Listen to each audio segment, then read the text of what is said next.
இது சும்மா டீச்சர் தான், இன்னும் தரமான சம்பவம் மதுரையில் இருக்கு.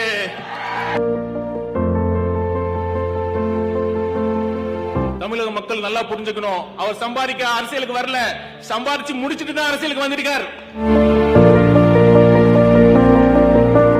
நான் இப்பொழுது அழித்து சொல்கிறேன், இன்னும் 50 ஆண்டுகள் கழித்து தமிழக அரசியல் வரலாறு எழுதப்படும் பொழுது 2026 திமுக வீழ்த்தப்பட்டு நம் வெற்றி தலைவர் அவர்களின் தலைமையில் ஆட்சி அமையும். அதற்கு முக்கிய மைல்கல்லாக சேலத்தில் தமிழக வெற்றி கழகம் சார்பில் முதல் கொள்கை விளக்க பொதுக்கூட்டம் நடைபெற்றது என்ற சரித்திரம் எழுதப்படும்.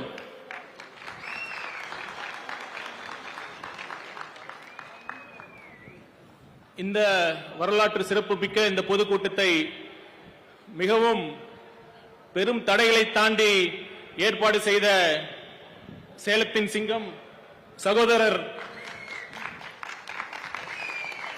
பார்த்திபன் அவர்களே,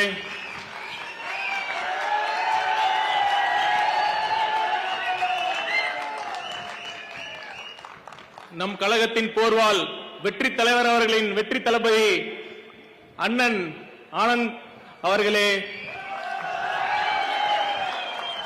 மற்றும் மாவட்ட மாநில கழக நிர்வாகிகளே, ஒன்றியம் கிளை பகுதி அனைத்து மட்ட கழக நிர்வாகிகளே,